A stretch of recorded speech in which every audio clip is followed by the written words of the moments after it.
We've got a short agenda today. We're going to review meeting minutes.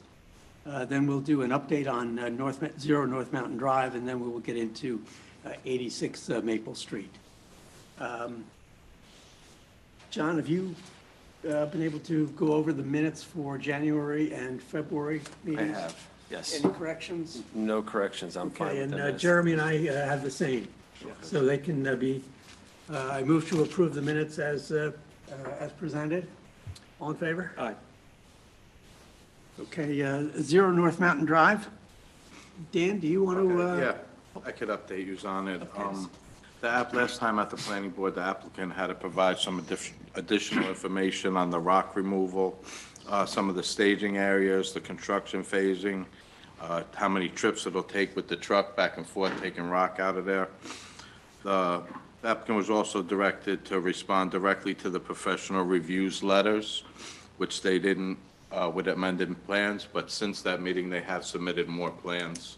So they should be ready to go next planning board for them to look at it. Maybe we could set a control date for 2 months from now. They should be getting close. Mr. Steinsteiner, does that seem reasonable to you? I'd rather you, Based on? So I think the end game, but you want me to play? Sure, that would be helpful. You know you want to go up there. You seem so ill at ease without the mic. Yes, this is true. So, yeah, I think the way Dan represented it, I think is accurate. I would prefer a control date of 1 month from now, but, but I guess are we looking to get a decision from the planning board or? Yes, They're going to write a recommendation. yes. But just a recommendation, not approval of site plan. I think we'd have to get this board to act before they could act on the matter before them. So I kind of would be hoping that we could be control date next month. I mean, if this is a control date thing, I don't think it takes a lot of effort out of the board or the building inspector. That's up to the chairman. I think it depends on what you submit. Well, I think we've covered it really well. Okay. But I'm not going to comment on any of those things. I'll get in trouble.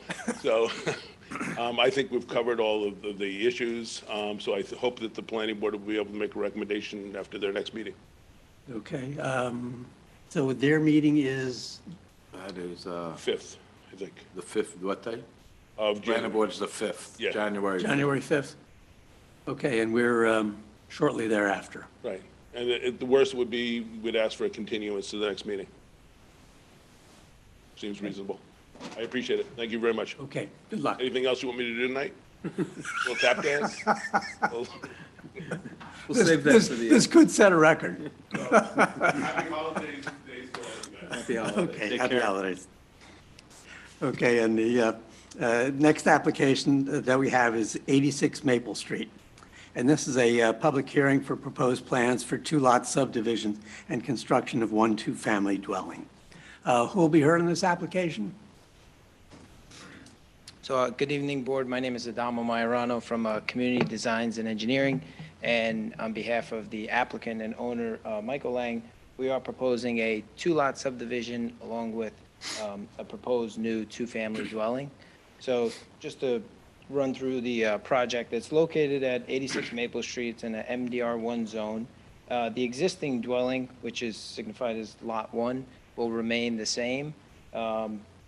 Nothing is being done other than we're basically cutting the lot in half. That's very consistent with the other lots as you go, up further on DeVoe Street. And basically half of the, I'm not gonna go through every variance, but half of the variants come into play basically just for Lot 1. Obviously, when we cut the lot in half, there's lot coverage, impervious area, building coverage, rear yard setback, and that all has to do with, basically the existing home becoming sort of existing, non-conforming, to say the least.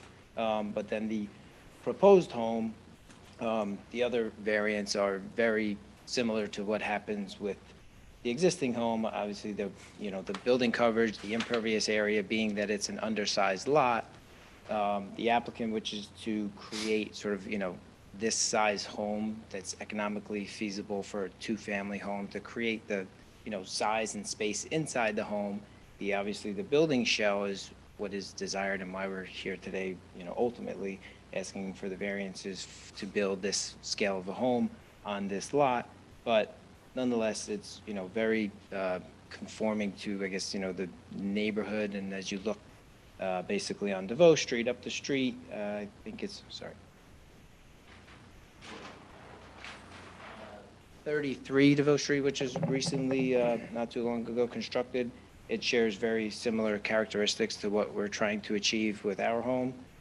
Also, a lot of the existing homes that were built way before that are very similar, in regards to the property size, the size of the home, setbacks, and what have you. So, again, this is a through lot, so Maple Street is on one side, and then DeVoe Street is where our proposed home will be facing.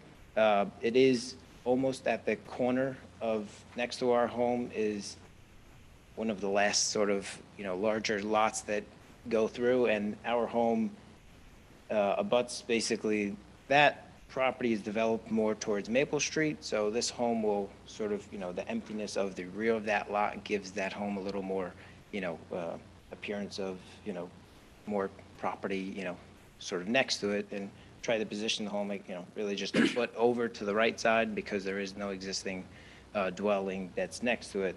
Again, that lot is developed more towards Maple Street. And,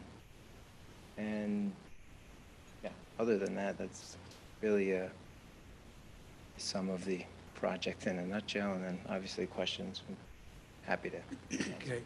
Just for anyone out in the audience, the applicant is asking for 13 variances, which sounds like a very large ask.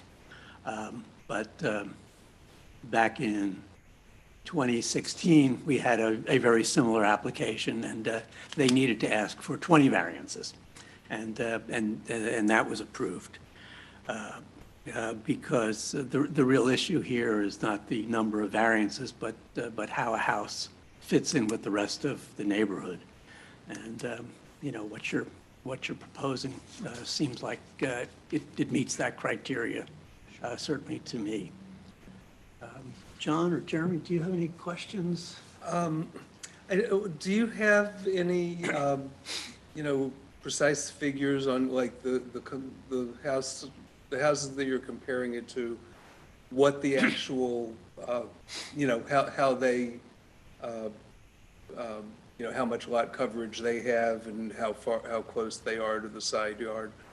Yes, how it relates. I don't have those exact numbers. I could get them by doing some, more research. We had them to go off of for, okay, how do we position our home and how, okay, what the variances were created for those, and how it would reflect ours. So it is very much similar, again, to that 33 DeVoe. Also across the street, there was 3 townhomes that were built on 40, and in respect to the, gross lot coverage and setbacks of that.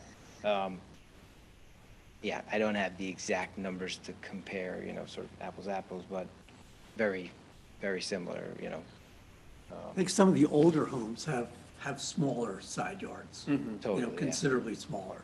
Even the front setbacks, so sorry to cut you off. So like the homes right adjacent to it, 41 and 43 are very close to the street, and then 33 that was developed a few years ago is a little further back, but has very narrow side yards and very short rear yard as well. And I guess, can you just address the, you've raised that you need this size house to be economically viable.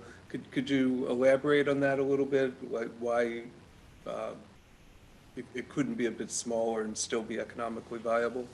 So mainly to get that side by side, obviously that's the desired approach for the applicant. So once we do cut the dwelling in half, that's where mainly the side yard variances come into play, in order to create sort of, staircase and have enough room to the side to have a table there and, the kitchen as you see from the floor plan. Then when we go up to the second floor, in order to create those 3 bedrooms and have, not sort of like a nursery of a bedroom, sort of, decent size, not anything, that they're asking, they're 9 by 10, rooms. The sort of depth of the home comes into play as well to create, those 3 bedrooms and then, master bedroom, 2 bathrooms. So it was, sort of that, okay, figure where it's, 35 by 41 was that desired, okay, we could fit decent amount of, And so the new home will be two dwelling units, and each will be 3 bedrooms? Exactly, yeah, side by side. And then the basement is a garage that, obviously, so that you could fit, a car in there, enough to be able to park in the garage too. Once it starts to shrink a couple of feet, then we really run into some problems with the overall plan.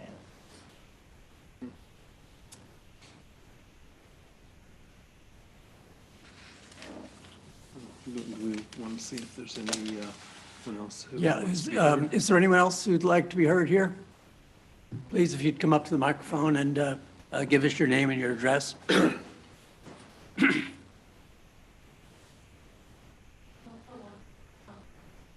Okay, thank you.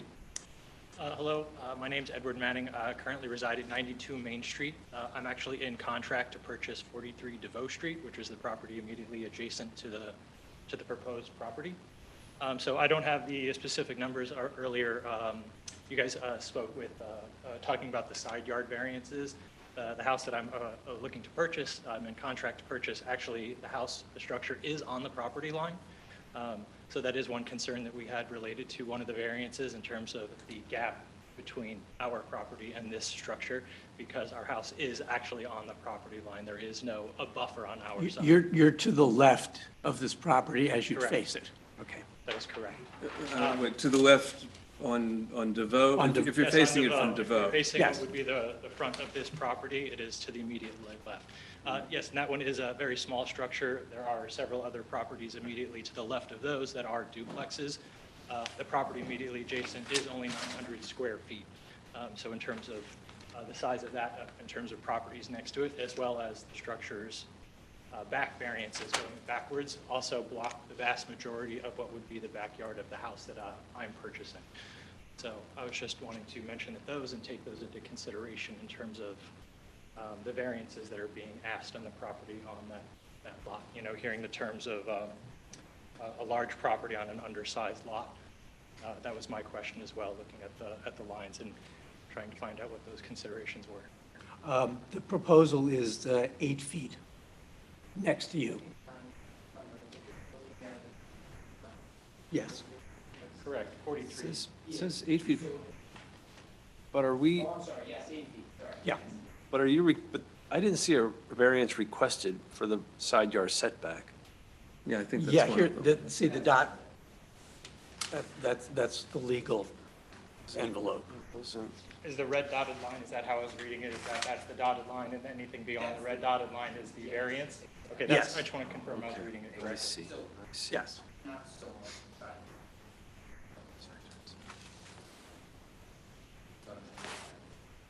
Okay. Those are the things I was trying to understand, making sure I was understanding and reading and writing those considerations were heard. That was it. Thank you. Okay. Yeah, I think the side yard's actually one of the smaller variances. Right. Sarah, could you promote the person online to communicate with us? Thank you very much. Thank you.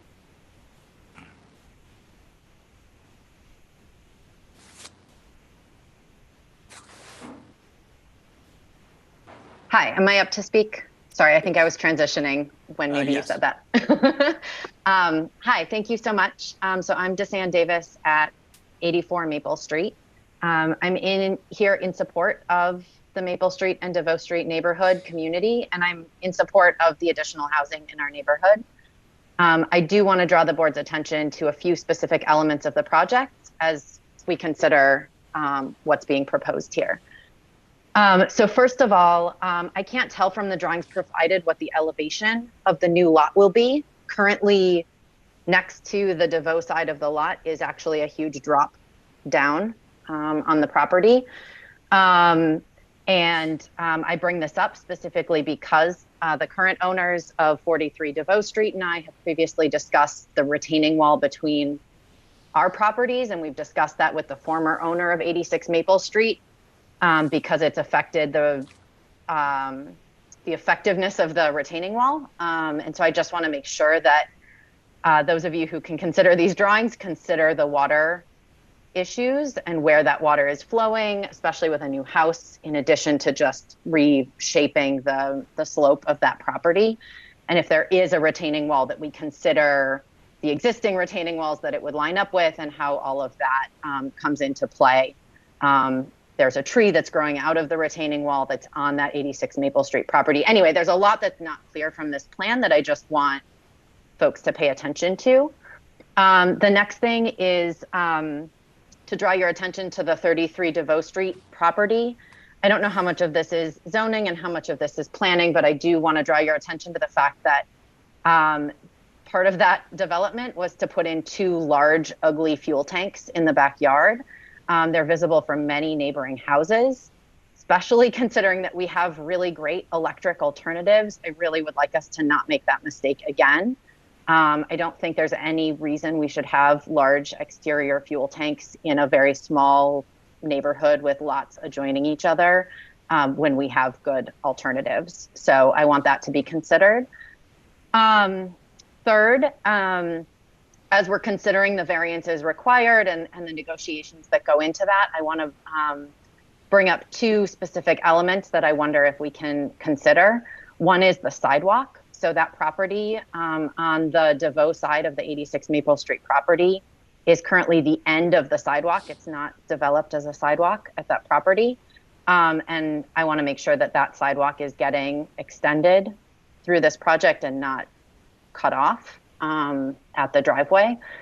And that would be consistent with the neighboring houses. And then also to consider the zoning of this house for tax purposes to be taxed as houses and not as condos. We've seen what taxing as condos has done to the price and to, the fact that one of the condos across the street is still for sale with a very high price tag. And so I would just like to speak in favor that I think the benefits of the affordability of the housing units and of taxes to the village would be improved by making sure that these units are taxed as houses. And then finally, while this is outside of anything official, I do just want to speak in favor of affordable housing and ask that both the board and the developer work efficiently and thoughtfully on this project to make the units as affordable as possible and readily occupiable. One of those condos across the street and the house at 86 Maple Street are both unoccupied and have been for quite some time. And so I just want to make sure that we're not building more housing at high prices that's staying unoccupied, and that we're considering building housing that's going to be used by folks in the community as quickly as possible. But all of that said, I'm thrilled for our neighborhood to have more housing, and I love the cozy vibrancy of the Maple and DeVoe Street area. So thank you. Great. Thank you very much. Thank you. Could you address a couple of those issues? The condo issue, I guess, fuel tanks, Yeah, so this. the sorry. retaining wall. Yeah, so retaining wall, the existing retaining wall in the front, that will have to be, we're going to break open that retaining wall, obviously, for the driveway to slope down. So anything that needs to be rebuilt and reconstructed, are some small new retaining walls that are being placed in the. That's the one that's underneath the sidewalk? That is underneath the sidewalk, yes. Okay. And the existing sidewalk can certainly continue through our, that's in the village right of way, so that can, obviously continue past through this. Stormwater, management, of course, all of the new stormwater impervious areas will be captured on site with stormwater mitigation. It is actually, at sort of the bottom of the hill, so all of the runoff from the street is really, coming down into this property. And then after that is the park. So, we're not going to really be diverting any water onto any neighboring property. It'll be captured on site. any, retaining walls that are still, there is, other than that front retaining wall, the adjacent retaining wall is on the neighboring property, but anything that has to be, reconstructed and fixed, for this project will, do so. It's not as because we're here in front of you, so it's very preliminary, but we didn't get into like, obviously fuel and whether, that can certainly happen, where they can do electric heating and not have, those propane tanks, obviously, ideally, it'd be nice that, they're hidden by evergreens and really screened if that was the case, but it's certainly, that's something they can look into and do electric heating. I forget some of the other. With the platform too, you could probably put any tanks that you needed underneath the platform. Yes, exactly, that too, yep. And something They'd be that would be outside. definitely further looked into as it's, developed. Is the plan for these to be sold or to be rented or? I don't have the exact answer to that. Rented. And do you have a projection of what the rent you would be looking for would be? Just go up to the mic. Not yet. If you want to go.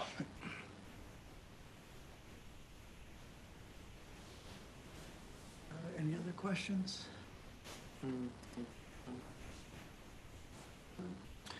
No, I have no other questions. Yeah, the only issue I had was the plans have a 20-foot setback, which is according to the code, and they have not asked for a variance on that. It seems to me that that is probably a little bit deep relative to the front yards of the other houses. And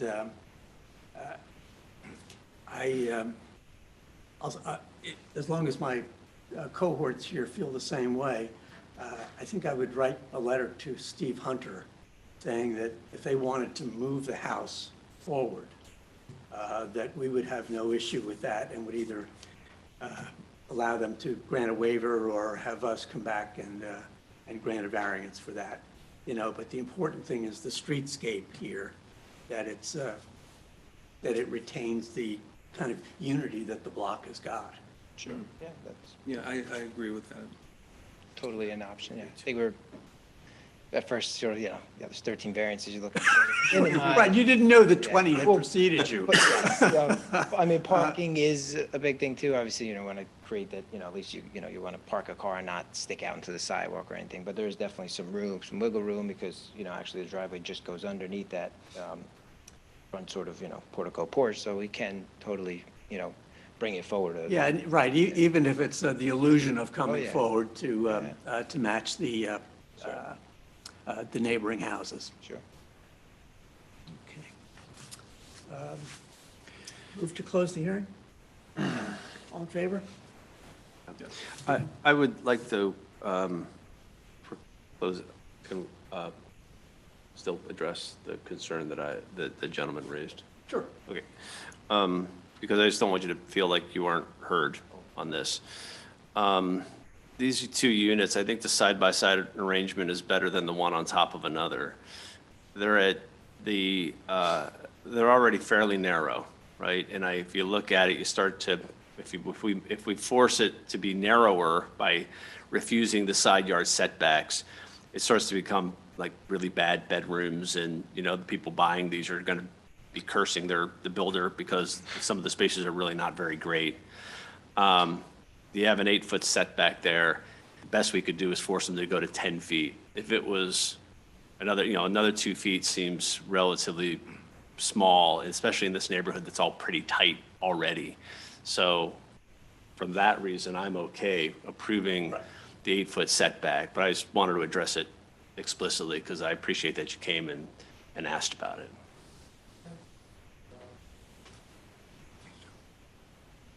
I'm good. I move that the application be granted, subject to the plans submitted. I'll second that.